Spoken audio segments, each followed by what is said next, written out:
Only the computer industry has outmatched the rate of development seen in aviation this century. Although now totally outdated, piston engines were still the mainstay of the airline business as recently as the early 1960s. But within a few years, jet technology made the propeller obsolete. Jets were much faster, of course, but almost as important, they were far more efficient and required much less maintenance than the old engines did.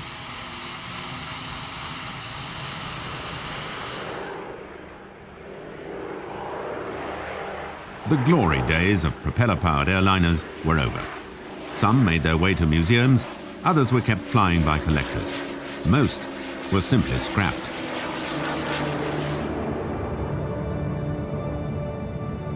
Few of the old aircraft got a decent burial. Demolishing them was often uneconomical. So many were simply left to rot.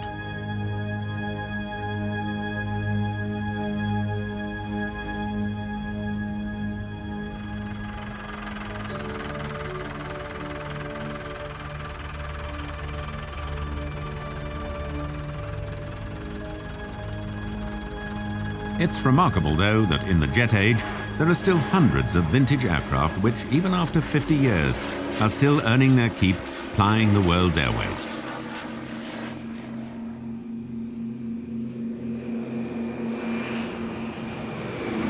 The Douglas DC-6 is typical of the big propeller planes that remain active.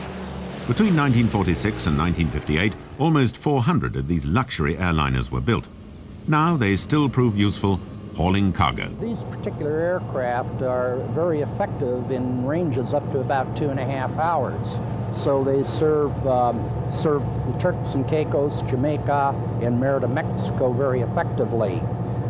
You could not use a jet and compete with these on a cost per pound basis. Maintenance costs are high, but they're not so high that it is ineffective as a short-haul aircraft.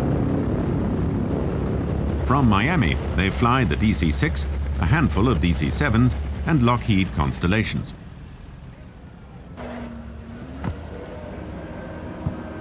The service these planes provide is essential for the economic well-being of the poor countries on their routes. The markets we serve utilize this airplane as most competitive.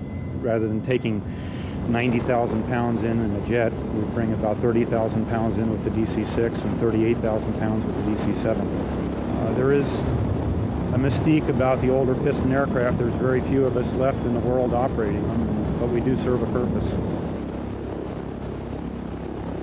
Miami, 2 o'clock in the morning. After a technical delay of 12 hours, this Douglas DC-7C is finally starting up its engines. Captain Louis Amador and his crew work a low-tech operation. Almost everything in this craft is still as it was when it was built in 1957. Today they're heading for the Dominican Republic. At full bore, the 18-cylinder engines produce some 2,800 horsepower each. The captain will need most of the 9,000-foot runway to get the DC-7C off the ground. While it climbs, the aircraft makes a deafening noise, enough to rattle doors and windows below.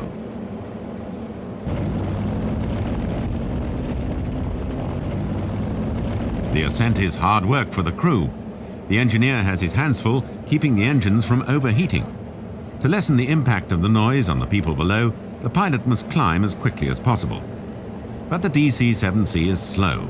At full throttle, and at the steepest angle, it climbs only at about 500 feet a minute. The plane is only going at about 150 miles or 240 kilometers an hour, very close to the minimum flying speed needed to stay in the air.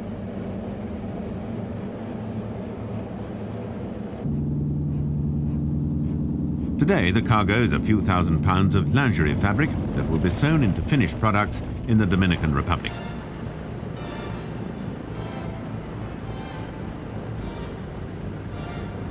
Undoubtedly, the most revered of all the propeller planes still flying is the Douglas Dakota DC-3, which was designed in the 1930s.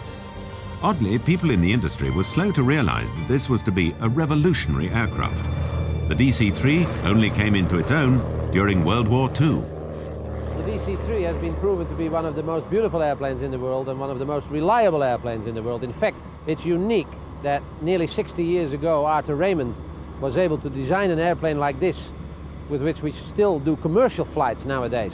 So we think this is a good start for a group in Holland to preserve an airplane and to present it to the general public. The Dutch Dakota Association flies and maintains what may be the most beautiful specimen of its kind in the world. They give it the treatment that a venerable aircraft some 50 years of age deserves.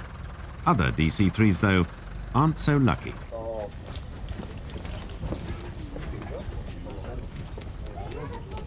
In the Bolivian lowland, the Beni, the only profitable commodity is cattle.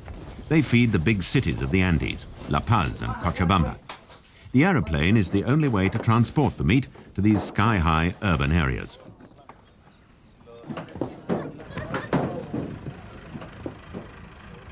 During the summer months, the Dutch Dakota Association flies the plane as often as possible. Everything is authentic. The stewardesses even wear uniforms resembling KLM's standard issue of the 50s.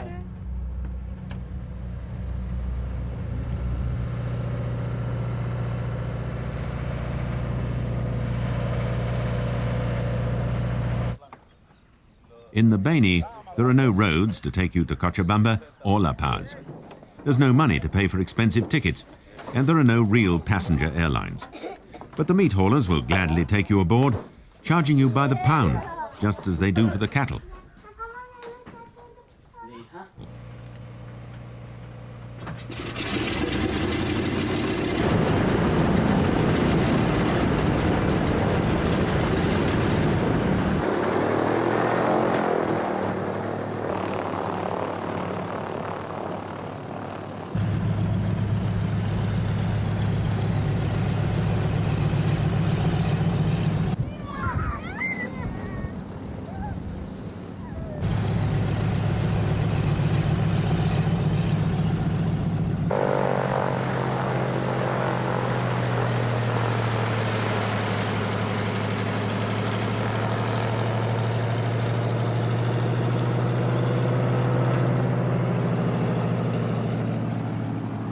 Mag ik u verzoeken om uw stoelriemen vast te maken en denkt u eraan dat u aan boord niet mag roken.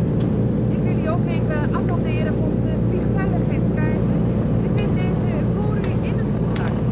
En leest u deze kaart alstublieft. Hundreds of books have been written about the Douglas DC-3. There are many stories to tell about heroic duty during wartime, about the building of an airline network that transformed the world.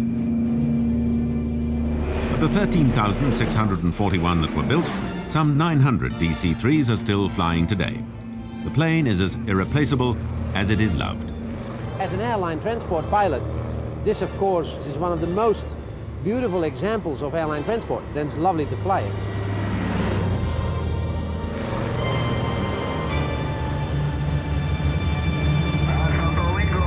The Aero Chacos DC-7C is approaching Santo Domingo. It's cruising along at 9,000 feet at a speed of 210 miles or 340 kilometers per hour. The automatic pilot broke down a long time ago. Its technology dates to the 1950s, and it was too hard to repair or replace. The pilots don't mind though. Flying the aircraft manually helped to keep them alert through the long night.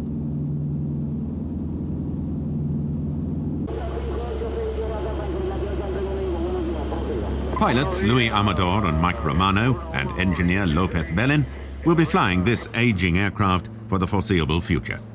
The DC-7 and other propliners are the only planes that can operate economically in their poor Caribbean homeland.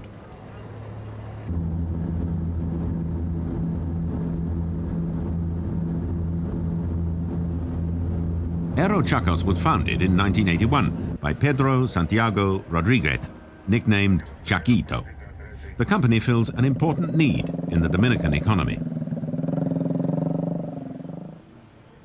Without the old propliners, importing and exporting many products would become prohibitively expensive. On short flights, jets are not nearly as cost-effective. Pedro Rodriguez's favorite plane was the Lockheed Constellation. He realized a dream when he acquired 2 of them for his fleet. It's a difficult aircraft to maintain, but in its day, it was the best of its kind, and by any standard, the most beautiful of all the propliners. Rodriguez disappeared in 1990 while flying a Convair 240 to Puerto Rico. But Chiquito's dream had come true. He lived to see his beloved Connies take to the air. Today, his 3 daughters and son run the company. In the Caribbean, aviation is a rough and tumble business. Regulation is minimal, so new companies spring up all the time, challenging the established operators by slashing prices. Companies like Aerochacos try to charge fair prices and provide reliable service. But for the upstarts, that's not enough. Some have been known to steal complete cargoes in order to discredit the competition. Flight engineer Neris is checking out the Connie for a flight to Puerto Rico. The engines and airframe of the Constellation need a lot of tender, loving care. Though the plane was originally built to go long distances, it's now more economical to operate on short flights. Between them, the 4 Wright-turbo compound engines guzzle some 650 gallons or 1,300 litres of fuel an hour.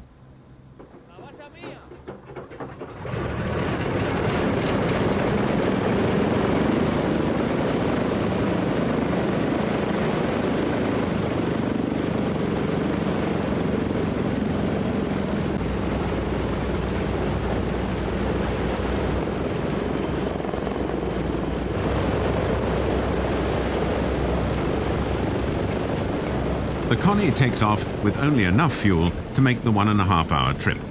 They'll fill up the tank when they get to Puerto Rico, since fuel is cheaper there. Fuel is also a big problem in ways other than cost. The high-octane gasoline that the engines were originally designed to run on is no longer produced, so they use lower-grade fuel that's really meant for small private planes. This severely handicaps the Constellation's performance. Power output is reduced by 20%. The life of the engine is halved.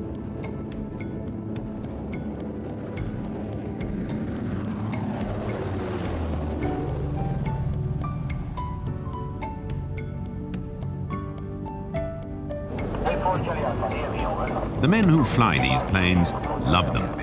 But that's not why these aircraft are still in operation. There's only one reason for that: the bottom line. Nothing, not a jet, not even a turboprop, can transport a 40,000-pound payload as economically over short distances. Today's flight to Puerto Rico is virtually empty. For every 2 pounds imported from the States, only 1 is exported from the Dominican Republic.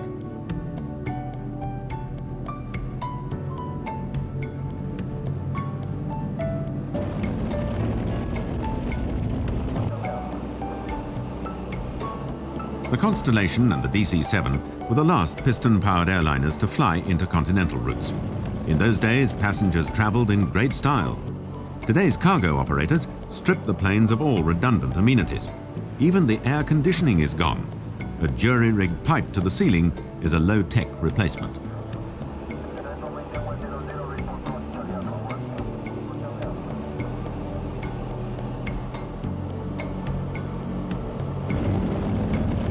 Although showing its age, the Lockheed Constellation is still a beautiful aeroplane.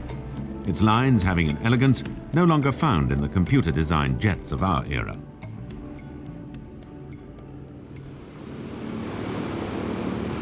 This is one of the most common of old airliners still flying, the Douglas DC-6B. Captain Danny Vasquez handles it as if it were a light plane, and not the lumbering museum piece it is. It's one of several that operate out of southern Florida. Of the 286 that were built, dozens are still flying, all for commercial use.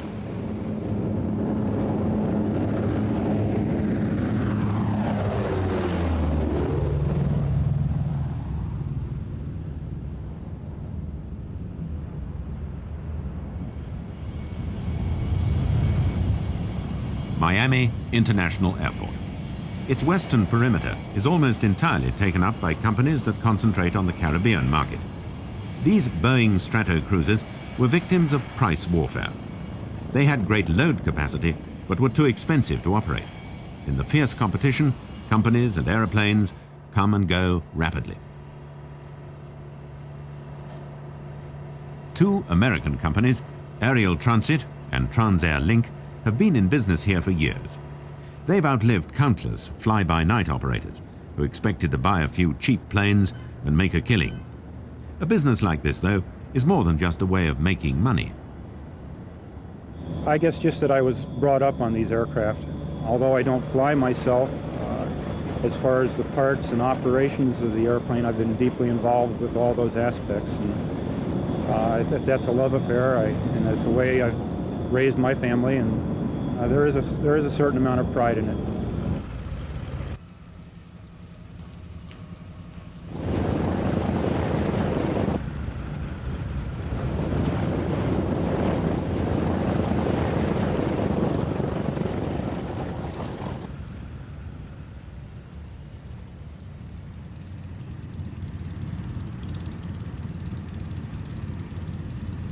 The old DC-6s and 7s are difficult to maintain.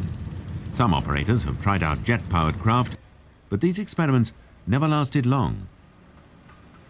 We will keep the props because what is going to happen is that Cuba is going to open up sooner or later, and you're only talking about 150 miles away.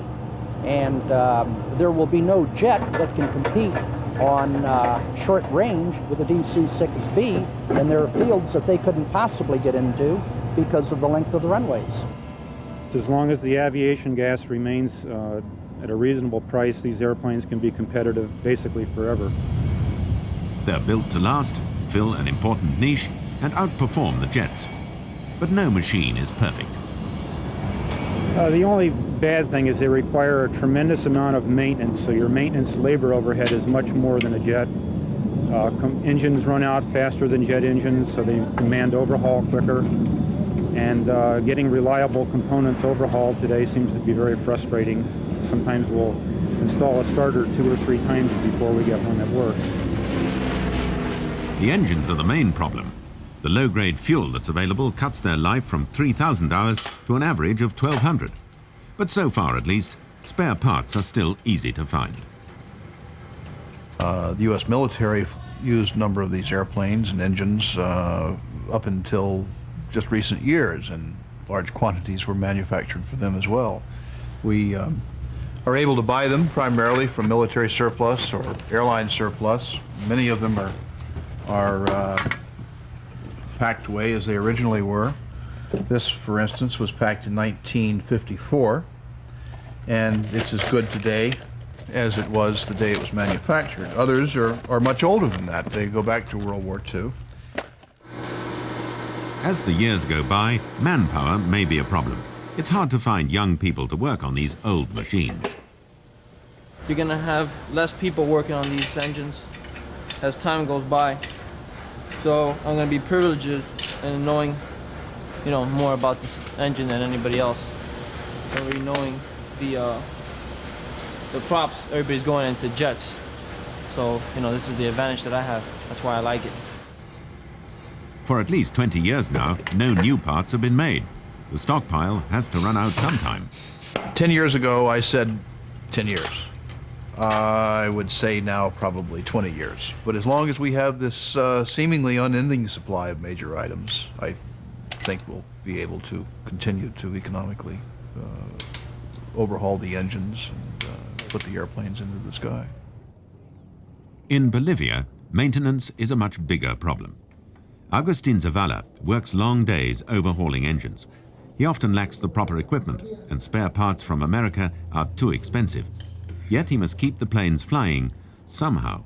They're too important for the economic well-being of this poor country.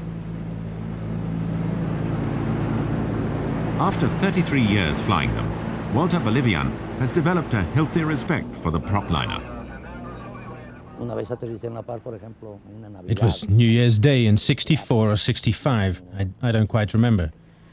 I was flying and 2 engines didn't work very well. The other 2 did.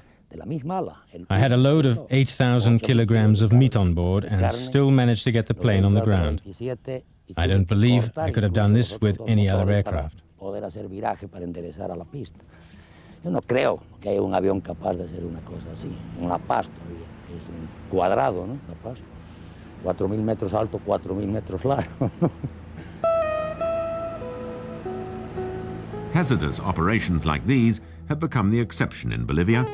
Many operators have closed down because maintaining the planes to any decent standard was just too difficult. The Ministry of Aviation and the remaining companies have been working diligently to upgrade quality. Operating at high altitudes, La Paz Airport is at 13,000 feet, is especially hard on propliners. These engines need oxygen to make fuel into a combustible mixture. The Pratt & Whitney R2800 would normally produce some 2,500 horsepower, but at the high altitude and with low quality fuel, they produce less than 2,000. And in this environment of high mountains, tropical lowlands and fickle weather, what pilots need most is equipment reliability. When the planes go to the backcountry, the engineer always takes a few spare cylinders, just in case.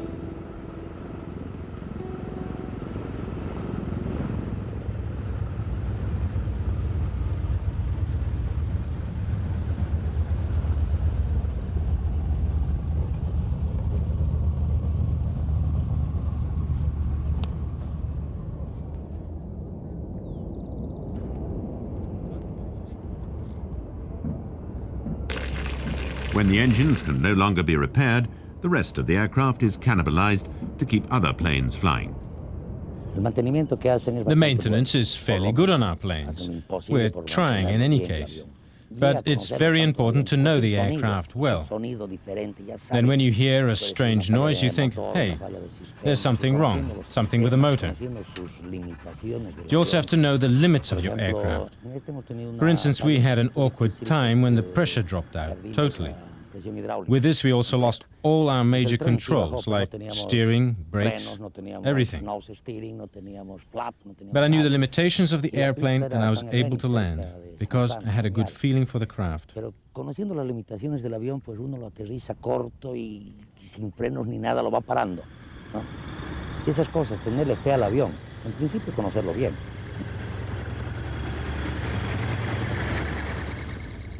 Mechanics here have to have a talent for improvisation, since they usually don't have everything they need to make repairs. Luckily, the aircraft they care for can take an astonishing amount of punishment. Not long ago, this Curtiss Commando suffered a major crash, but it's being patched up and brought back into service. The repairs are done on the left side of the fuselage, as you can see here on this drawing.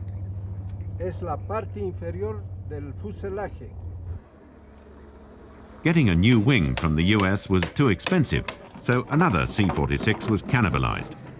After more than 18 months of hard work, the Commando will soon be ready to fly again.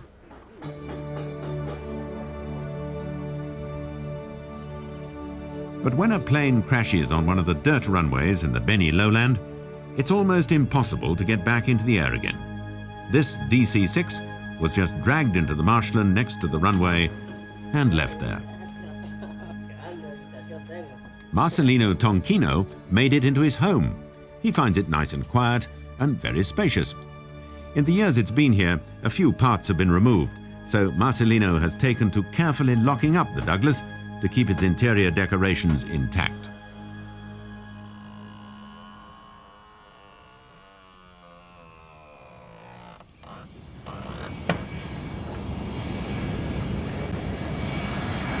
It looks like the propliners will outlive this generation of jets and will live on to share the sky with whatever comes after them.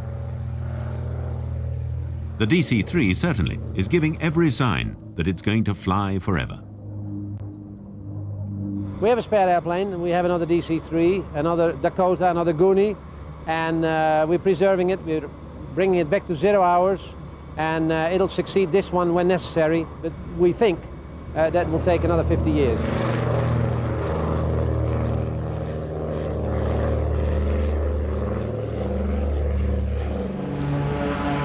Having already made aviation history, this plane is about to begin its second life.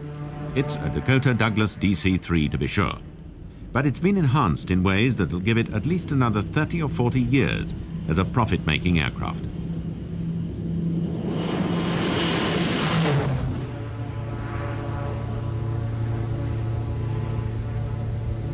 This is the Basler DC-3 T-67, a rebuilt, beefed-up, turbo-powered version of the Dakota.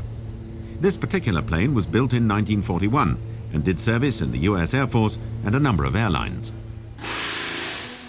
When Basler converts the planes, it virtually remakes them from nose to tail. The fuselage is stretched 3 feet, and the floors and wings are strengthened. The linen control surfaces are replaced with metal.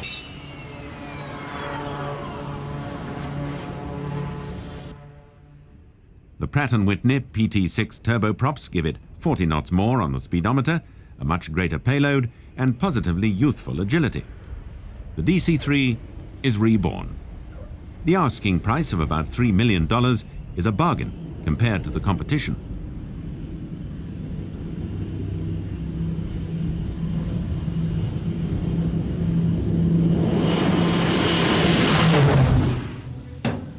Still, despite high hopes, the plane may prove too expensive for the small third world operators it's being pitched to. And the turboprops are certainly too modern for the incorrigible romantics who love the plane just the way it was. This one, PHDDA, will fly far into the next century. I mean, it's well preserved. We have done a lot of preservative maintenance on it. We think it'll fly at least for another few decades.